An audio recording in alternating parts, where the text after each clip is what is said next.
നമസ്കാരം. 2026 മെയ് മാസത്തിലെ മിഥുനക്കൂറുകാരുടെ ഫലത്തെ പറ്റിയാണ് പറയുന്നത്.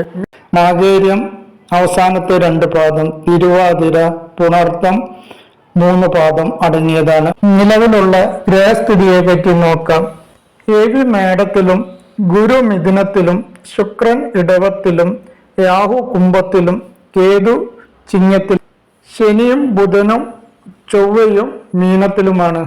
മെയ് 11 കുജൻ മേടത്തിലേക്കും മെയ് 14 ബുധൻ ഇടവത്തിലേക്കും മെയ് 15 ആദിത്യൻ ഇടവത്തിലേക്കും മെയ് 29 ബുധൻ മിഥുനത്തിലേക്ക് സംക്രമിക്കപ്പെടുന്നുണ്ട്. നിലവിലുള്ള ഗ്രഹസ്ഥിതിയും ഗ്രഹമാറ്റവും അനുസരിച്ച് മെയ് മാസത്തിൽ വരുമാനം കൂടുമെങ്കിലും വരുമാനത്തിനനുസരിച്ച് ചെലവും വർദ്ധിക്കുന്ന ഒരു മാസമാണ് ഇവർക്ക്. പൊതുവെ ഗുണകരമായ മാസമാണ് എന്ന് തന്നെ പറയാം. സർക്കാർ നേട്ടമുണ്ടാവുകയും സർക്കാർ ഉദ്യോഗത്തിന് ശ്രമിക്കുന്നവർക്ക് അത് നടന്നു കിട്ടുന്നതുമാണ്. ബിസിനസ്സിൽ പുതിയ അവസരങ്ങൾ വന്നു ചേരുകയും പുതിയ സംരംഭം തുടങ്ങാൻ ആഗ്രഹിക്കുന്നവർക്ക് അത് നടന്നു കിട്ടുകയും ചെയ്യുന്നതാണ്. വിദ്യാർത്ഥികൾക്ക് വിദ്യാ നേട്ടവും പഠനത്തിൽ മികവും ബുദ്ധി സാമർഥ്യവും ഒക്കെ ഈ സമയത്ത് പ്രകടിപ്പിക്കുവാൻ കഴിയുന്നതാണ്.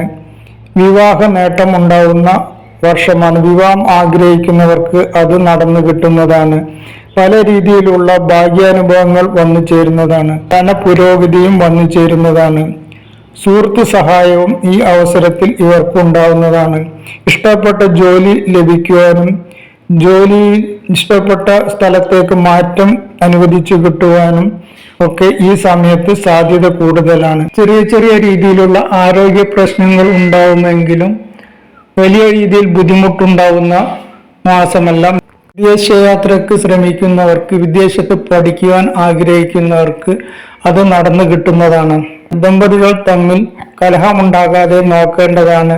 മാനസികമായി ചെറിയ ചെറിയ പ്രശ്നങ്ങൾ ഉടലെടുക്കുമെങ്കിലും അത് വളരെ അധികം ശ്രദ്ധിച്ചുകൊണ്ട് മുന്നോട്ട് നീങ്ങേണ്ട ഒരു സമയം കൂടിയാണ്. അപ്രതീക്ഷിതമായി ധനവരവ് ഉണ്ടാവുമെങ്കിലും അതേപോലെ തന്നെ അപ്രതീക്ഷിതമായി ചെലവും വർദ്ധിക്കുന്ന മാസമാണ്. വ്യവഹാര വിജയം, സന്താന നേട്ടം, ഭൂമി ലാഭം, ധനവരവ്, സർക്കാർ നേട്ടം, ശത്രുഹാനി എന്നിവയൊക്കെ ഈ സമയത്ത് ഉണ്ടാവാൻ സാധ്യതയുണ്ട്. നേട്ടവും പ്രശസ്തിയും ഒക്കെ വന്നു ചേരുന്ന മാസം കൂടിയാണ്. സന്താന സൗഭാഗ്യം ആഗ്രഹിക്കുന്നവർക്ക് അത് നടന്നു കിട്ടുന്നതാണ്. ആഗ്രഹിച്ച കാര്യങ്ങൾ മിക്കതും ഈ മാസത്തിൽ ചെയ്തു തീർക്കുവാൻ ഇവർക്ക് കഴിയുന്നതാണ്. തൊഴിലിൽ ഉത്തരവാദിത്വം കൂടുമെങ്കിലും ധനവർദ്ധനവ് ഉണ്ടാകുന്ന മാസമാണ്.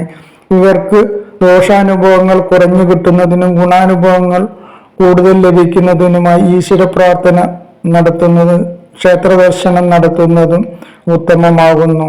വിഷ്ണു ക്ഷേത്ര ദർശനം നടത്തുകയും ശനി പ്രീതി വരുത്തുകയും ശിവക്ഷേത്ര ദർശനം നടത്തുകയും വഴിപാടുകൾ ചെയ്യുകയൊക്കെ ചെയ്താൽ ഈ മാസം, അതായത് 2026 മെയ് മാസം ഇവർക്ക് വളരെ അധികം ഗുണഫലങ്ങൾ ലഭിക്കുന്ന മാസമായിരിക്കും.